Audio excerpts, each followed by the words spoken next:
This is a story about Thomas the Tank Engine, based on the Railway series by the Reverend W. Awdry, and read aloud by me, William Henley.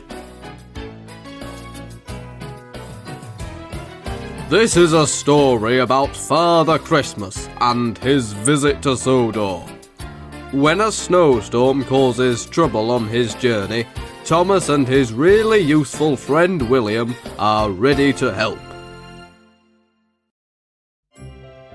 It was Christmas Eve, and snow had turned the island of Sodor into a winter wonderland.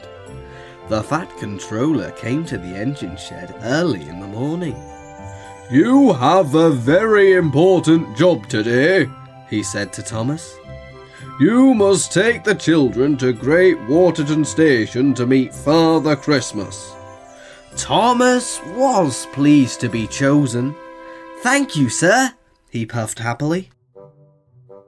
Thomas's crew cleaned and polished him until his blue paint shone. Then they hung fairy lights on his cab and side tank. As they worked, Thomas hoped his friend William would be among the children. William was always so friendly to the engines. Before long, Thomas was puffing into Wellsworth Station to collect the children.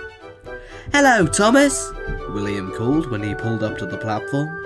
Thomas whistled in reply as William and the other children climbed into Annie and Clarabelle. As a little more snow began to fall, he set off for Great Waterton Station, feeling very proud. Meanwhile, Harold had an important passenger to pick up too.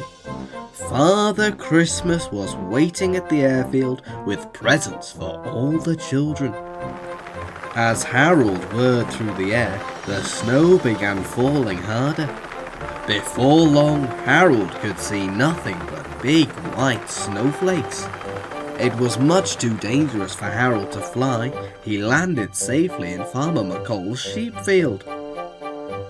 "We'll have to stay here until it stops snowing," said the pilot. "Oh dear," Harold worried. "How will the children get their presents now?" At last, Thomas puffed into Great Waterton Station. His journey had been slow because of the frosty rails. The children looked for Father Christmas, but he wasn't there. James was on the next track. "Has Harold come with Father Christmas?" Thomas wheezed. "No," replied James. "No one knows where they are." The Fat Controller sent Edward, Gordon and Emily to search for Harold. "We have to find Father Christmas quickly, or there won't be a Christmas," he told the engines. "Yes, sir," the engines said together. Emily puffed to the airfield.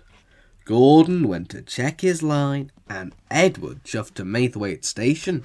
Thomas wanted to help too.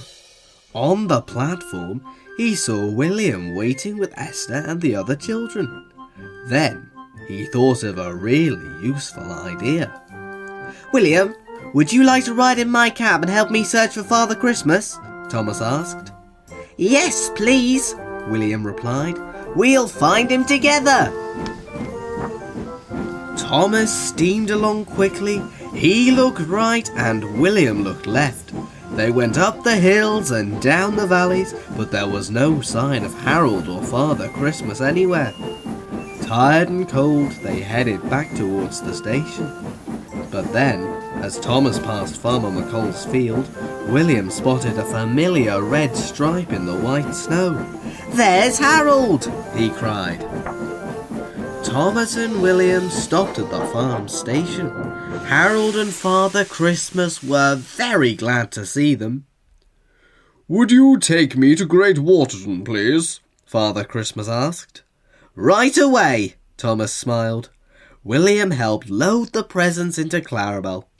Harold had to stay at the farm until it was safe for him to fly again. As Thomas chuffed into Great Waterton Station, he sounded his whistle to announce their arrival. William waved to Esther and the other children on the platform. They cheered when they saw Thomas's very special passenger. Father Christmas had arrived at last.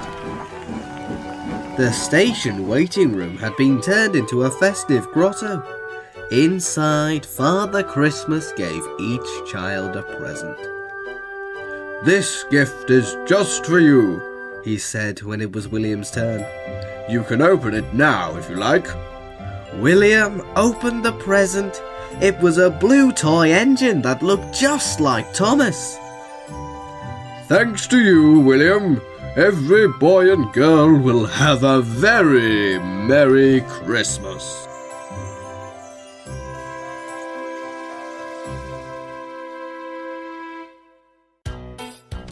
William and the Christmas Rescue was told by William Henley, with music composed by Sudrick Isle Productions and sound effects from G.W. Shunter.